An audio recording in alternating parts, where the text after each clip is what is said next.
morning. It's great to be here with you today, and this is a topic that is very near and dear to my heart. I want to give you some statistics before we get started to think about while I talk about these various issues over the next 45 minutes. I've performed or led over 100 privacy impact assessments over the past 16 or so years. And I find some trends during that time. When I do privacy impact assessments, or PIAs as I'll reference them, I always include key stakeholders from the different business areas. And that, of course, includes IT stakeholders. During those 100 or so PIAs, I found that 95% of the IT stakeholders had never read the posted privacy notice for their company. I also found that 85% of the IT stakeholders had never read the security and privacy requirements within the contracts that they had with their contracted vendors, or if they performed services for other organizations, they had not read the security and privacy requirements for their clients in that client contract. One other statistic, I also have found that 95% of the IT stakeholders within those PIAs had never had training specific to privacy during that time. So think of it. They haven't read their privacy notices. They haven't read the requirements within the contracts that they have with their contractors or with their clients, and they never received privacy training. So just keep that in the back of your mind as I talk about these different issues for the next 45 minutes. So after 2 years of teaching 7th through 12th grade math and computing, I started my business career. And my very first project, and I was working at a multinational financial and health insurance organization. I started there as a systems engineer. My very first project was creating a change control system for the IBM 390. Basically, I created the system that controlled how your test programs were moved into pilot, moved into production, those 3 different areas. So unbeknownst to me at the time, that was a security type of project, right? I didn't know it at the time. I just knew that it was controlling the computer code, because that's pretty darn important to make sure before you release something into production that it works right, correct? So I worked long and hard. I created the best change control system you ever saw. And we had around 800 programmers in our organization amongst many different business units. So I decided I'll go out and see how well the different management areas are liking my wonderful change control system. Basically, the way the system worked was there had to be a process of code review and testing, and then the director of the business unit had to approve of it before that code could be moved on to the next location, right? That makes sense. You need to make sure it works. Was I disappointed? When I was walking around, I found that humans will always be your biggest vulnerabilities to any type of security. What did I find the directors and the VPs were doing that were supposed to be approving of the code? Well, they would leave their computer on at the screen where they approved of the code, and then they'd go off and have lunch, or they'd go to a meeting, and the programmers and even their managers, who were also supposed to be doing approvals to move this code on, they were just allowing the programmers to come in and approve themselves under the logged in account. So I saw that that was quite a big problem, and it also gave me insights into why we were having some bad problems with some of our code the way it was running. I went into the IT audit area soon after that, and my first project there was to determine how the security was in the organization. So after 7 months of the audit, I recommended that we create an information security department. And they said, and this was back in 1991 or so, they said, well, since you spent 7 months on this audit and nobody else wants to do security anyway, why don't you go build the department? So I took that opportunity, and it was the best opportunity I ever had. With regard to privacy, how I got into it was in 1993-94, we were planning to put up the first bank online. And I was responsible for establishing the security requirements for that online portal. And just imagine, at that point in time, some of you might not have even been born at that time, but at that point in time, there basically was no security standards, let alone privacy requirements.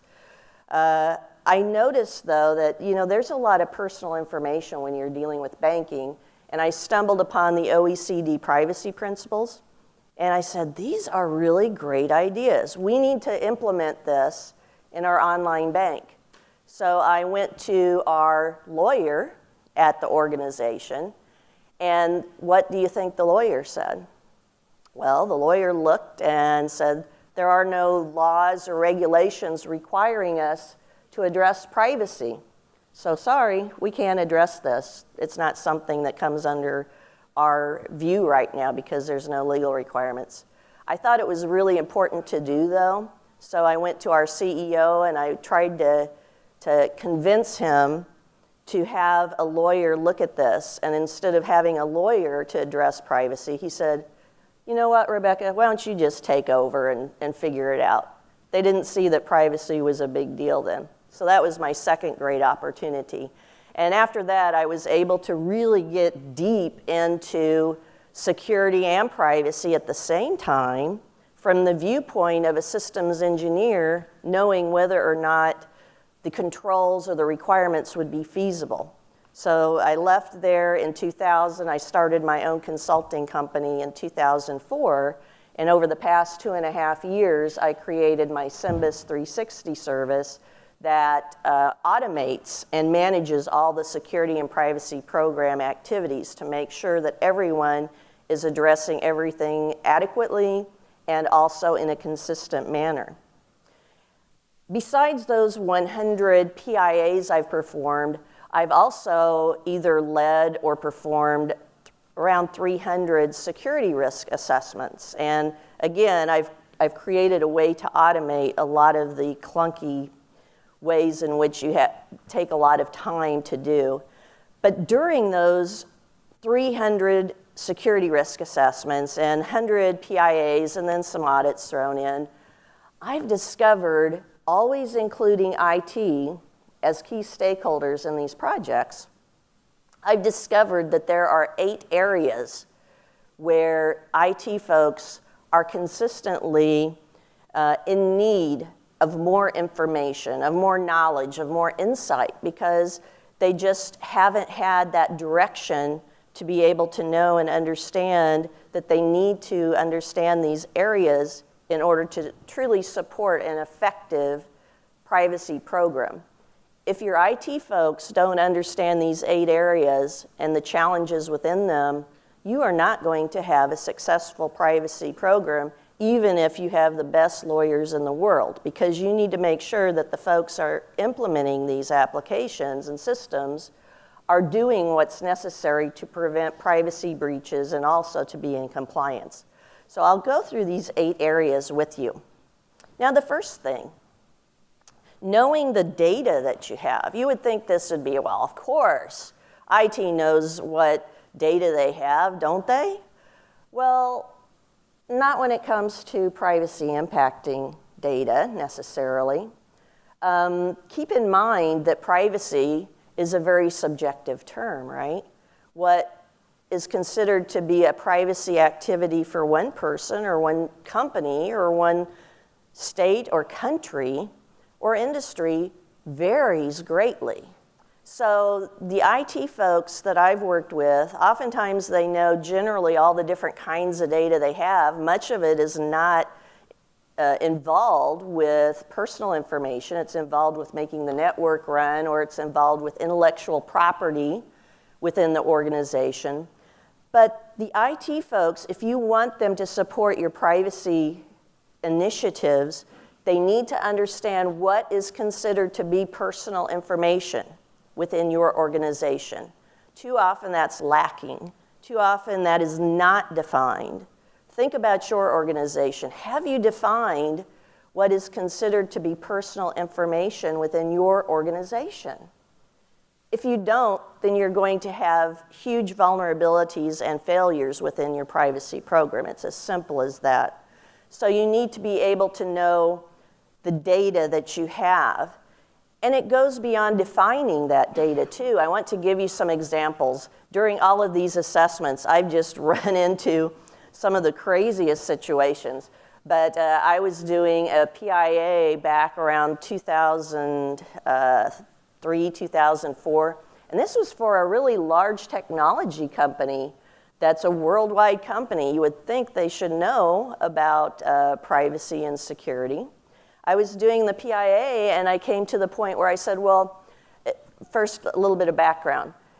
They were so popular that they got anywhere from 50 to 150 job applications on their online website every day from people who wanted to work for them. Just super duper company.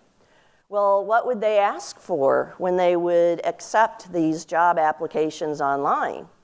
The regular stuff, name, resume, but they wanted to streamline the process of weeding out people. So they also asked for their worker ID number or their social security number or their tax ID number at the same time so they could do background checks. And after the background checks, then they could say, oh, well, yeah, we want this person because they don't have a criminal history and haven't done anything wrong or whatever, or, ooh, we need to avoid this person. So I asked the IT folks, and when I do PIAs, I also like to get all my key stakeholders in a room together to discuss their business and how they're using their information. So I had the lawyer there, I had the IT folks there, I had the HR, marketing, information security folks, and I said, well, what do you do with all of those? And by this time, it was, thousands of job applications with people's names and worker IDs and tax IDs and social security numbers. I said, what do you do with all of that data for people that you've collected but you don't hire them then? And the room went silent. And everyone looked at each other like, let's take a break and we'll find that out for you. When we came back from the 5-minute break, why they had checked and they had just been accumulating all that personal information, and they kept it in the HR system on their network, which had no access controls to this particular portal, because this was the portal where they wanted everybody who was a manager within their organization to be able to look at these applicants when they came in. So imagine thousands of application records with sensitive information sitting out for anyone who authenticates to the network to be able to get to. And it was a great feeling for me to have the CEO say, we need to purge all of that old information, by tonight, because we can't have all that personal information sitting around. They aren't our employees, they aren't our clients, they aren't our customers.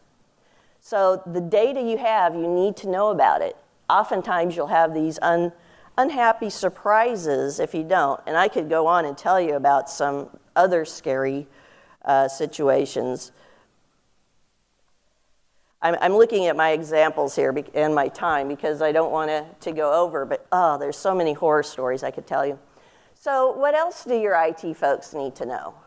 Well, of course they need to know who is accessing personal information or privacy impacting situation.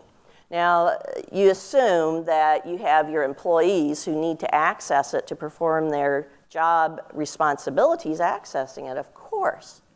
But what about all of those other people who might have access to it? Your IT folks need to know the access controls they need to implement to keep the people who don't have a business need to get access to personal information, they need to know who those are so they can set up the appropriate controls. Otherwise, you're going to have a lot of people getting access to personal information who don't have a need, and they might present a great threat to that information. You might have customers or clients or patients, if you're in a healthcare organization, who are able to get access to other people's information if you don't have the appropriate control set up. There have been multiple breaches where there are online portals set up for customers to get access to their own personal information, or for patients. In the United States, we're setting up a lot of electronic health record portals. So you want patients to get access to their health records. Well, there have been multiple breaches where there were not appropriate controls set up, and breaches occurred because anybody could get to this information that was put online. So you need to know who needs to get access to it. Contractors. That is another thing. Of course, you want to hire contractors to do work for you if it makes good business sense. I support that 100%, but you have to know the threats involved. I'll give you an example of something I encountered with one organization. As we were doing our PIA, we discovered when we were looking at the full life cycle of the data that one of their contracted organizations had a person working for them that used to work for that organization, which, okay, that might not be so bad. But what was bad was that person did a lot of bad things in their organization and they were fired. And now all of a sudden, this person that they fired because they were concerned with what that person had done with data inappropriately was now working for one of the companies that they hired and was getting into their systems again. So that created a big risk, and they had to go and do some checking on that to make sure that that particular person wasn't doing malicious activities. You have vendors. Any of you with medical devices in here? Okay, I won't get into those stories. I could tell you some big horror stories with that. But getting into medical device data. In the United States, under the Health Insurance Portability and Accountability Act, or HIPAA, there are what's called business associates. So that's another type of vendor. You need to know who's getting access to your data there. Volunteers. There's a lot of organizations, in healthcare organizations, in schools, and so on, who you have as volunteers coming into the organization and helping to do different types of activity. Oftentimes, they're given IDs to get onto the network and systems, and too often they're given generic IDs and networks, so you don't even know or can distinguish who the specific people are that getting into the data. But you need to make sure that you know who are those folks who aren't under any contractual obligation to your organization who are getting access to personal information. And if they're using a generic ID and they do something, take copies of personal information or change the information, how are you going to be able to track down who made those changes? If the ID is generic and you have multiple people using it, you've lost accountability for those actions. So you need to know about those volunteers as well as students and interns. In the United States and perhaps in Singapore and other parts of Europe and Asia, it's a very common practice to hire interns who are students from colleges to come in and do work for you.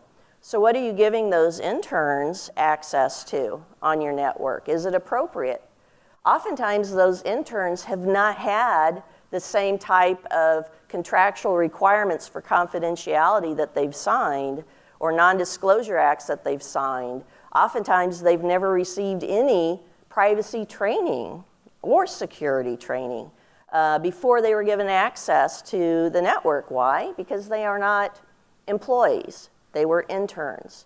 So you need to make sure you know who all of your different entities are and be cognizant of the risk that those entities bring to the information. You also need to know the full data life cycle. you need to know where are you collecting or deriving data from. And when I say deriving data, certainly if you're in a healthcare provider situation, why you have the doctors deriving very sensitive information from the care that they're providing to their patients. Or if you're using big data analytics, and I'm going to talk about that a little bit in a few slides, that derives information that might actually point to a specific individual. So as a part of my PIAs, I always create a data lifecycle diagram. This is the type that I typically use, and this is made with MindJet Mind Manager. I don't know if any of you are familiar with that particular software, but it's a really great way to show different types of attributes for information. So basically, when I do a PIA, I send out a high-level and comparatively simple questionnaire, and I've automated that through my Symbis system. And I ask for basically what kind of information do you collect, and I list out many different types of personal information items and sensitive information items, because they aren't going to know what personal information is if you don't give them some choices. So I show that to them, and then I ask them from what entities do you collect this information. So that gives me the start of my data life cycle, right? You can see now where you're getting your data from. But along with that question, I ask, how do you collect that data from them? That's very important, because I found that oftentimes they collect that data maybe through Dropbox that's unencrypted. Maybe they collect it through email. And it may surprise some of you, but fax machines are still very, very common, especially in small healthcare clinics and even large hospitals. Oftentimes they collect information from their fax machines. They could be network servers types of fax machines, but there's still a lot of physical machines around. In small to mid-sized businesses, it's still used. So I identify the information, the entity, and also the way in which that data is collected. Then, and you can't see it here, and I realize that's teeny-weeny, but I wanted to show you kind of what we start with when I go over this with the key stakeholders. Then after we know the different entities we're collecting and where it's going to on the inside, we look at how it's stored within the client's system. Is it encrypted when it's in storage? We identify the different security controls that will maybe put into place. We identify who is getting access to that data while you're actively using it for your business purposes. Then we identify, well, who do you share that data with? Not only internally with other business units, but who do you share it with outside of the organization? Now, something I found that has created a lot of concern and actually a lot of breaches through doing all of these PIAs is that there are many types of organizations and outside entities that are required to have certain types of data sent to them. So in the US, within each of the states, there's workers' comp type of data that has to be sent to government agencies.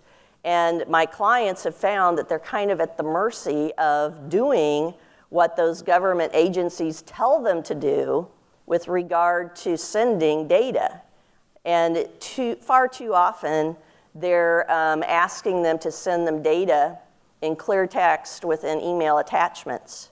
And that makes my clients nervous. So I advise that, yeah, you have to do what the government agency asks, but make sure you ask them and document, that you would rather have a secure method for transmission and you request this. And then if they say, no, you got to send it to us this way anyway, then you'll have that documentation to show that you're trying to do everything feasible to protect that information. And then also within this, one of the most important areas of the data lifecycle that is looked over and omitted far too often is what? Disposal.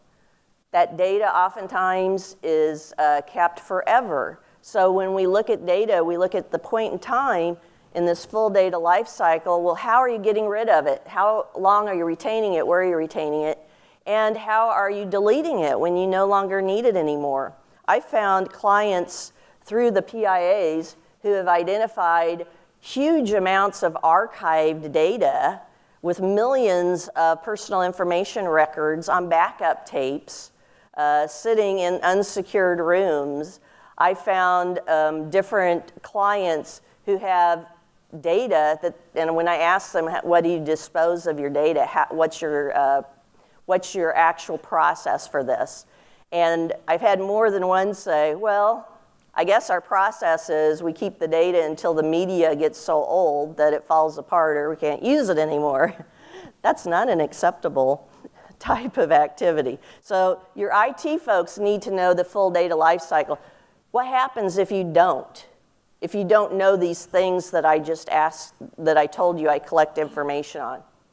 You have weak points at different locations throughout the data life cycle.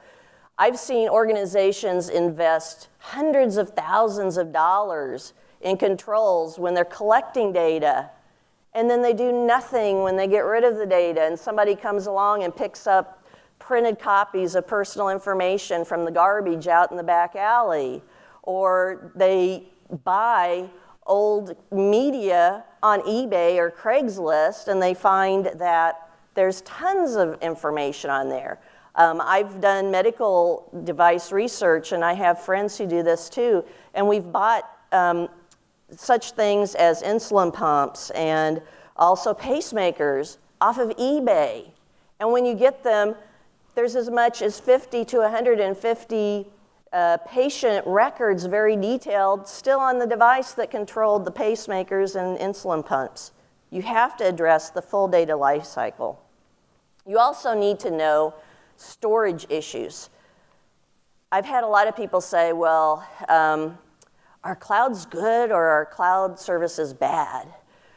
Well, a cloud service is only as good or bad as the controls and the security they've built into that service, right? If they have a good security and privacy program within that cloud service, then oftentimes you can have better security than when you have one behind a huge firewall on a proprietary network. But I've also seen cloud services that are wide open. So you need to make sure you know what kind of security controls are within that cloud service. Also, endpoint devices. How many of your workers use their own personally owned devices to store your data on? Do you know?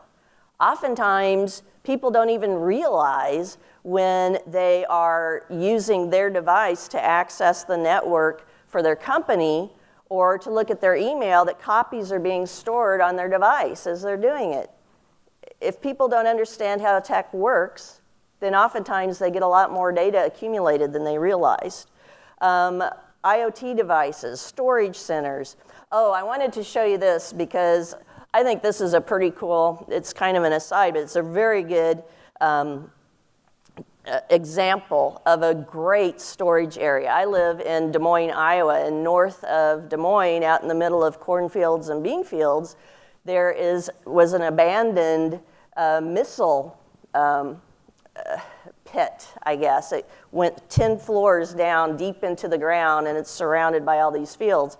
Well, after World War II, it sat there empty, and a data storage center bought it, and they created a data storage facility within this old missile pit. So it's really good. I've been through that before. I know the folks that run it, and it's a great, secure system. And I grilled them on their controls, too, and they passed. It was really pretty impressive. You also need to know your applicable legal requirements. Remember, I told you when we had the IT stakeholders through those PIAs, I found that 98% hadn't even read their own posted privacy notice.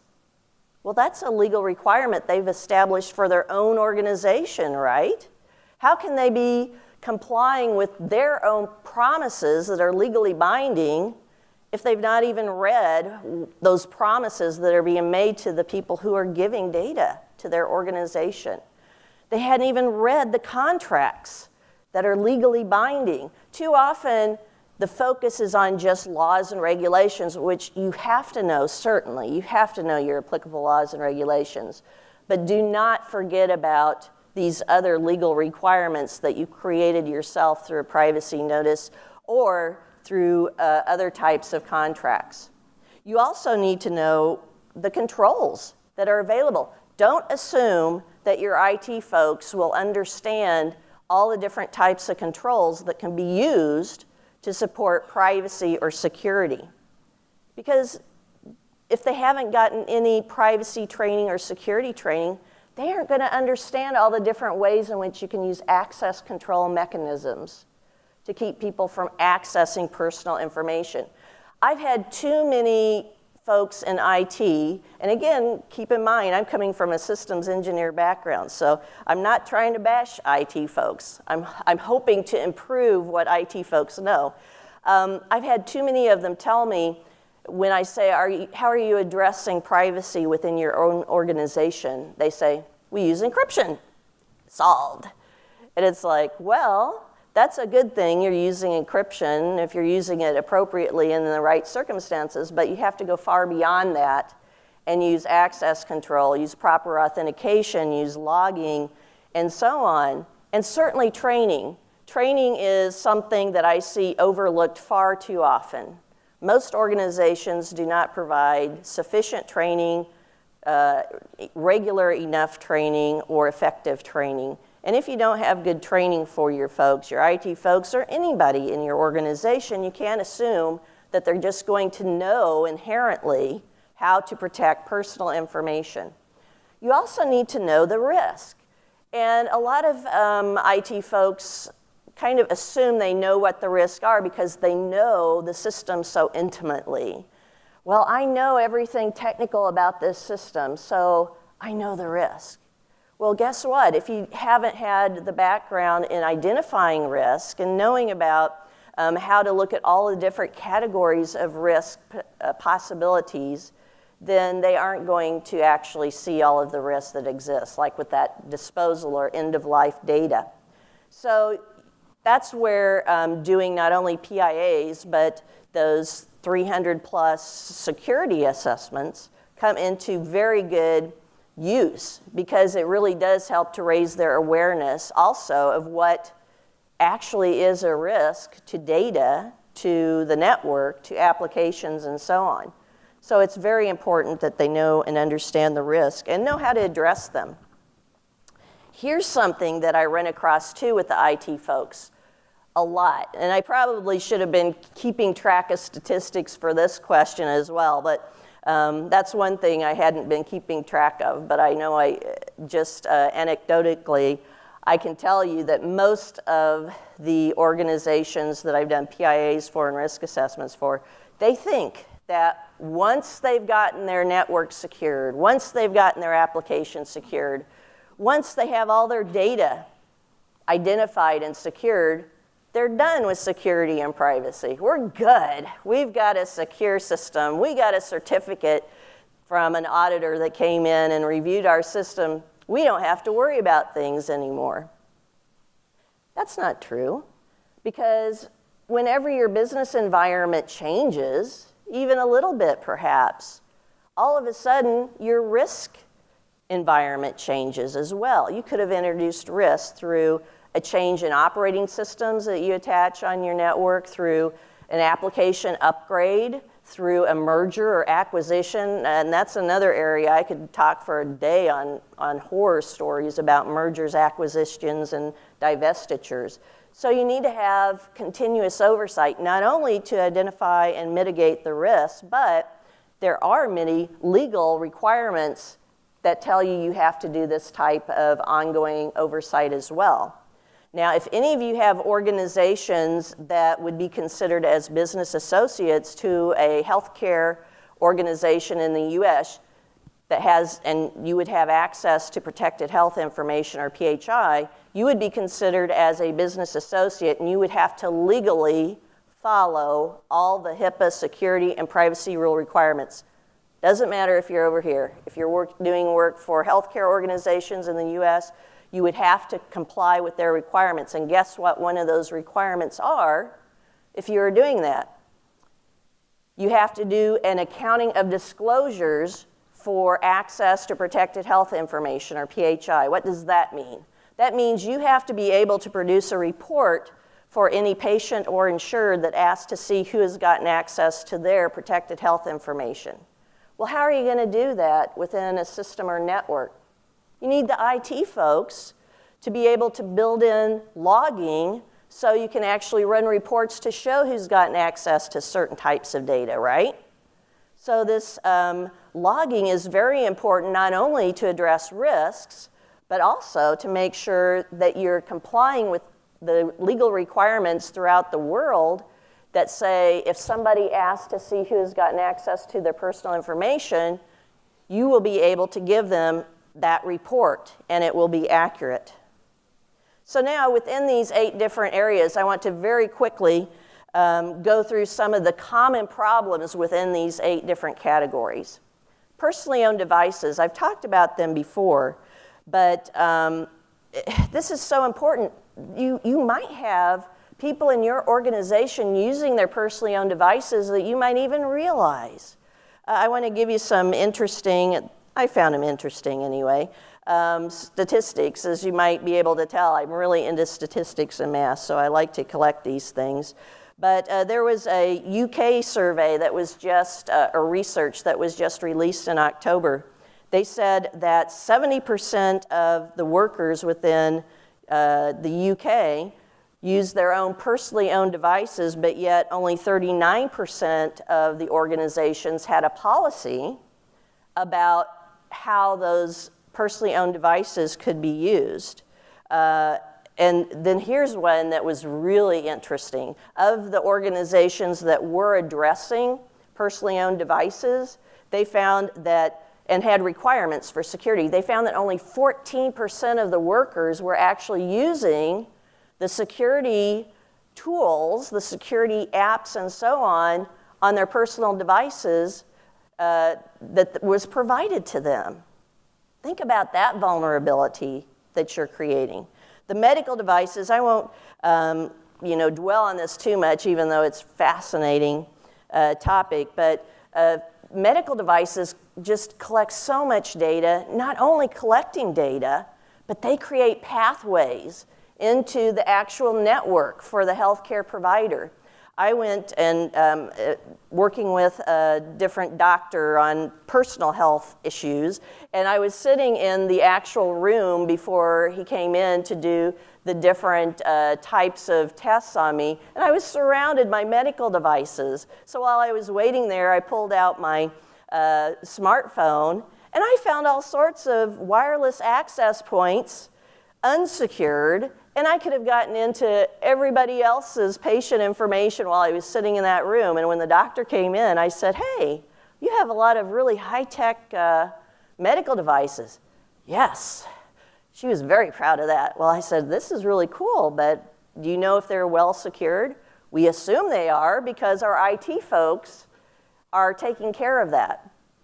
I said, "Well, look here," and I showed on my smartphone, I said, "See all these wireless access points?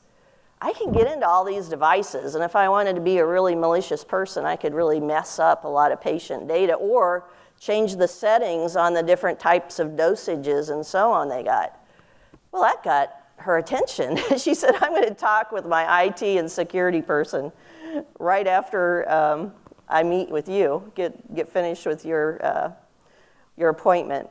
I created this infographic in late 2014. I love visuals. I think if you want to raise awareness for different issues, if you use different types of infographics, it captures people's attention. And this might be kind of hard to see. If any of you want to get a digital copy so you can blow it up, why that's good. But my point with this is the fact that we have so much health information that is being collected and shared through devices that are not even medical devices. We even have smart cars now that can tell, based upon your breath analysis, whether or not you've been drinking, whether or not there's been different types of drugs smoked in the car, and so on. So if you get a digital copy of this, you'll be able to blow that up and you can see it. This leads to the wearables. Many of the wearables that are out there collect a ton of data, and a lot of people don't even realize it. These are the new types of glasses that I saw that were released lately, and I forgot to write the specific type of it. Snapchat? Well, I guess maybe it's called the Snapchat glasses. But anyway, it's kind of replacing Google Glass. Those look a little more normal than the Google Glass did, and those have basically the same capabilities. But there are more and more wearables that are coming onto market, and many are expected. All of those wearables could be collecting data within your work environment if you don't know about them. And they could be connecting to your network and sharing data or collecting data from your network if you don't have appropriate security controls in place. And a lot of that could be personal information or personal data, which it certainly is a privacy issue. I want to give you some interesting statistics. This is from a February 2016 study. They found that there were 123 million wearables sold in 2016, and they anticipate that or project that there will be 411 million sold in 2020. So think of all those millions of wearables collecting data, attaching to networks on your personnel in your organization. All of that data perhaps being sucked from your network that includes personal information. The cloud services we talked about a little bit before, but I want to give you a statistic on this, and I see we're coming to the last 4 minutes. But here was an alarming finding from a recent Microsoft study. 91% of organizations, the employees that have access to the cloud services that they use to support their work activities, 91% of those employees gave their personal accounts that they had access to on that cloud service, they use that from their own personally owned device, which means that their device now, which perhaps others were using, if it was a laptop, it was a tablet, and so on, had access, oftentimes automatically authenticating to that cloud service that might have a lot of personal information. So you need to have that set up well. Internet of Things, or IoT devices. Here's some interesting statistics, too, for you to think about. Today, there are 80 smart things, smart devices, that are connecting for the first time to the internet every single second. Every single second, there are 80. And guess what? By 2020, this number is expected or projected to be 250 smart things connecting to the internet for the first time. This isn't how many are connecting at once. This is the new ones connecting every second by 2020. So that should be pretty alarming too. Oh, that other one was my 2015 infographic. This was one that I had in 2014. And again, I won't go through this in detail, but the point of this infographic was to demonstrate all the different ways in which you might be collecting or sharing your data throughout a daytime, just based upon the devices that you have. Your digital exhaust, if you will. Your third parties, this is a huge issue. Your third parties that you are entrusting with your data, that you're entrusting with access to your networks and your systems and applications, they bring a lot of risk to you. So you need to make sure that you go beyond just having a contract with them that says, you know, we're going to follow and have good security. You need that. But certainly, am I at the 2-minute warning? Okay, you need that, but you need to establish some sort of ongoing oversight So you can help to show due diligence as well as identify when there's new risk created. That's another part of my new Symbis service is a vendor and third-party management tool to automate all this so you can keep track of what your third parties are doing. Backups, a very quick statement about that. Know where your backups are at. In too many of the risk assessments and PIAs I've done, people didn't even know where they kept their backups. And all of a sudden, they had copies of personal information in many different locations, including in people's homes, on USB drives, or other types of storage. So you need to know where that is. And don't forget about print information. There have been many breaches because of the lack of controls around printouts. One study I saw said that 1/3 of breaches are from exposure through print content. So you need to make sure you know that. And then, of course, all of the data that's automatically stored by default within printers and copiers and fax machines, when you sell those on eBay, just think about all the stuff that you printed off or copied or made copies of. So you need to keep that in mind. So I'll wrap up by saying those 3 statistics I gave you, 98% of your IT folks not knowing what your posted privacy notice was, 85% not knowing what was in their contracts, and 95% not having privacy training.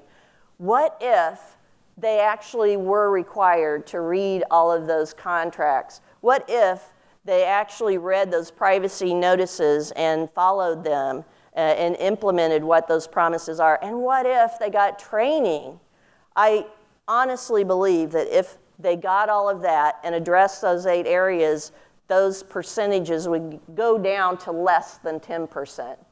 Now, humans make mistakes, so I don't think that they'd ever go down to 0%. That would be very wishful thinking. But if you could get it down to less than 10% instead of the high 90s, I think that would be a great thing. So I've gone over by 30 seconds. I don't know if we have time for questions or not. Oh, we do? Awesome. Anybody have any questions or comments? Yeah.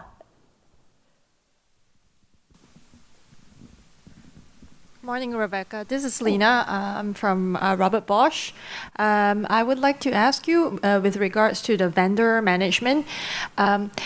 I guess what else can we do as IT security managers besides having a legal contract with the vendors? Yes. And the second part of my question is because under, if I'm not mistaken, under the privacy law here in Singapore, the vendors are actually legally responsible only for security.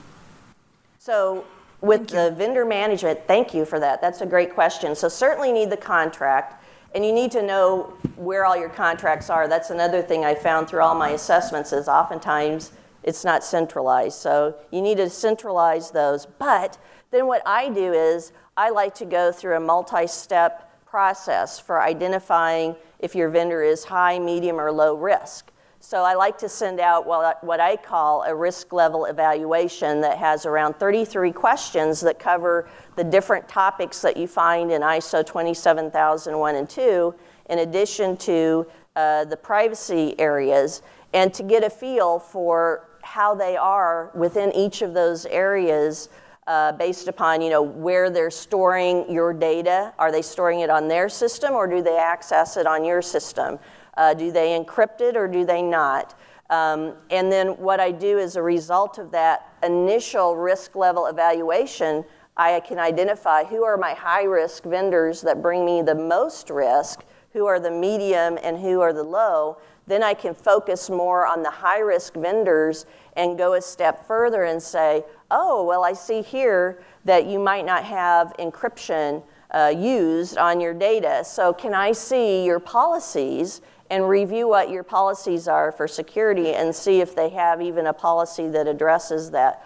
Also, I like to use attestations for some types of organizations, especially high risk. So with those, what I like to do is to establish either monthly or quarterly, typically, a process, and I've automated this again through my system, but you can push out an attestation to a high-level person, I like CEO, because it has to be someone who's accountable. Accountability is key. If that CEO looks at the attestation basically says, yes, we are continuing to maintain our security and privacy program. We are doing training appropriately. We have done everything possible to help secure data, and then that person signs at the bottom of the attestation and dates it, and then they send it back into the system to be centralized. That helps as well, because now you've established accountability by the leader of the organization that's doing this work for you. So not only have they made a promise in a contract that maybe some of their people haven't even read, but by having the accountability given to the leader of the company, who's going to be a strong supporter now of that security program? The person that put their name on the attestation to say, we are doing all that we can. And I guarantee that that will improve security in your vendors, because I've seen it happen. That accountability is something that most CEOs or presidents or executive VPs, they all of a sudden realize that they are going to share in responsibility and possibly liability if there's a breach. Any other?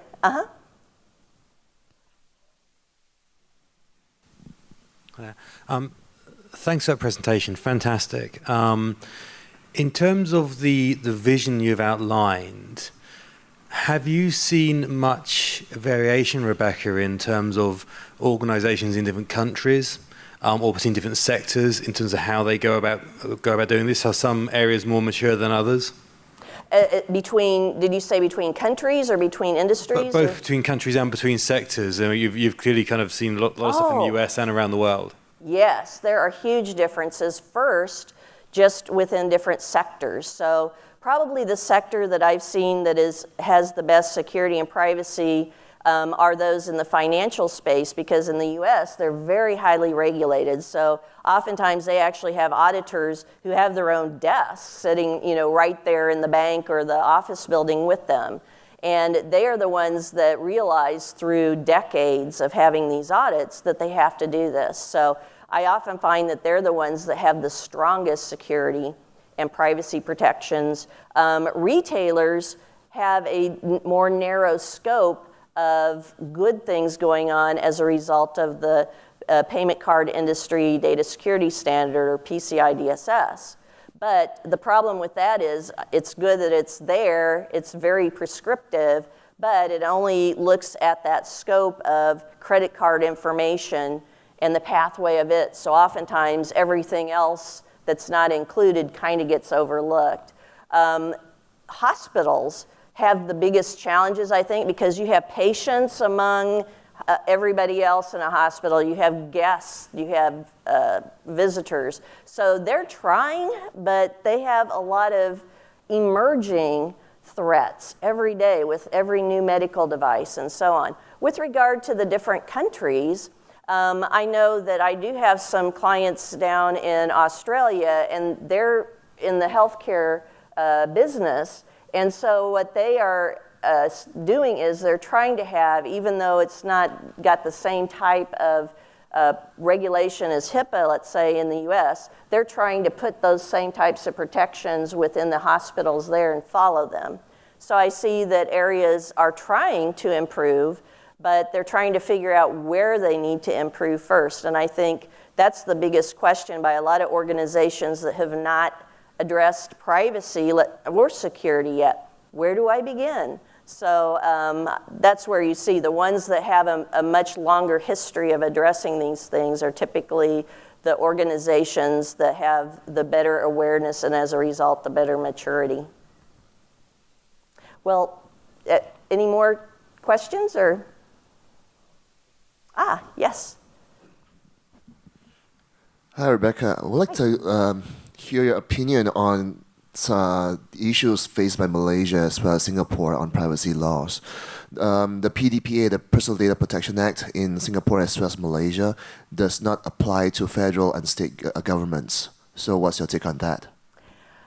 You know, every organization needs to have strong security of privacy. And I've seen just through doing the PIAs that I talked about where private organizations that communicate data with government organizations, that is a big vulnerability, and there's a lot of risk there. So my personal opinion is that all security and privacy requirements should apply to any organization that has that. I know you're laughing. Isn't that would be an ideal world, wouldn't it? But yeah, this is not a good week for me in politics anyway. I try to not even think about it coming from the States. So I wish I could have the good decisions made, but that's a short answer to what could be a very long discussion.